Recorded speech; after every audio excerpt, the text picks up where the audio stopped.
اور یہ نہ سوچا جائے کہ یہ تو صرف مستحب عمل ہے، یہ تو سنت غیر مؤکدہ ہے، رکھ لیں گے ثواب ہے، نہ رکھیں گے تو کوئی ضروری نہیں ہے۔ ہمیں یہ بات دل میں بٹھانا چاہیے کہ داڑھی یہ اللہ تبارک و تعالیٰ کا حکم ہے اور یہ واجب ہے اور اس کو کٹانا حرام ہے۔ جو اس کو سنت کہا جاتا ہے وہ اس لیے کہہ دیا جاتا ہے کہ اس کی نسبت چونکہ نبی کریم صلی اللہ علیہ وسلم کے ساتھ ہے، اور اس کی نسبت چونکہ سارے انبیاء کے ساتھ ہے۔ جس طرح قربانی ہے، قربانی کے موقع پر آپ صلی اللہ علیہ وسلم نے فرمایا کہ سنت ابیکم ابراہیم، کہ جو قربانی تمہارے باپ ابراہیم علیہ السلام کی سنت ہے۔ تو اس کا مطلب یہ نہیں ہے کہ مالدار قربانی کر لے پھر بھی ثواب ہے، نہ کرے تو کوئی حرج والی بات نہیں۔ جس طرح قربانی کو آپ صلی اللہ علیہ وسلم نے سنت ابیکم ابراہیم کہا اور وہ مالدار پر لازم ہے، واجب ہے قربانی کرے، اس کو چھوڑنا حرام ہے، تو ویسے ہی داڑھی بھی یہ نبی کریم صلی اللہ علیہ وسلم کی سنت ہے، اس کی نسبت حضور کے ساتھ ہے، تمام انبیاء کے ساتھ ہے، لیکن اس کے حکم کا جو درجہ ہے وہ واجب کا ہے اور اس کو کٹانا حرام ہے۔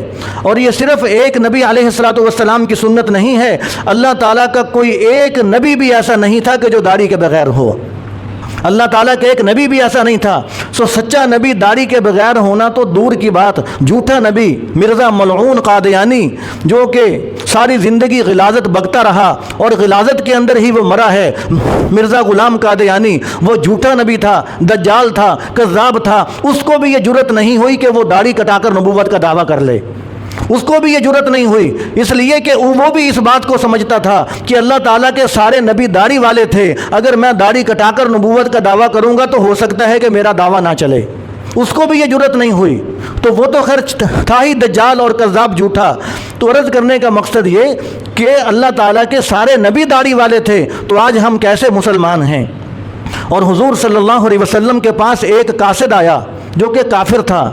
کافروں پر لازم نہیں ہے کہ وہ داڑھی رکھیں، کافروں پر لازم ہے کہ وہ پہلے اسلام قبول کریں، جب اسلام قبول کر لیں گے تو پھر دین کے احکام ان کی طرف متوجہ ہوں گے۔ حالانکہ وہ قاصد جو آیا وہ کافر تھا، اس پر داڑھی رکھنا ضروری بھی نہیں تھا، لیکن وہ داڑھی اس نے کٹائی ہوئی تھی۔ نبی کریم صلی اللہ علیہ وسلم کی خدمت میں آیا، آپ صلی اللہ علیہ وسلم نے اس سے چہرہ انور پھیر لیا۔ وہ دوسری طرف آیا، آپ نے دوسری طرف سے چہرہ مبارک پھیر لیا۔ وہ تیسری طرف سے آیا، آپ نے تیسری طرف سے چہرہ انور پھیر لیا۔ اور آپ صلی اللہ علیہ وسلم نے فرمایا کہ مجھے تو میرے رب نے حکم دیا ہے کہ میں داڑھی کو بڑھاؤں اور مونچھوں کو کٹاؤں۔ فرمایا کہ مجھے تو میرے رب نے یہ حکم دیا ہے۔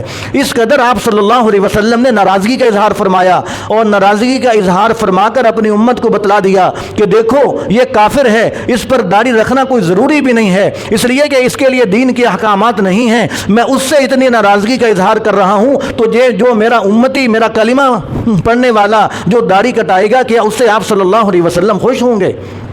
تو کیا اس سے آپ صلی اللہ علیہ وسلم خوش ہوں گے؟ تو اس لیے یہ اللہ تبارک و تعالیٰ کا حکم ہے، یہ واجب ہے، اور ہمیں سمجھنا چاہیے کہ اس کا وزن کیا ہے، اس کا بوجھ کیا ہے۔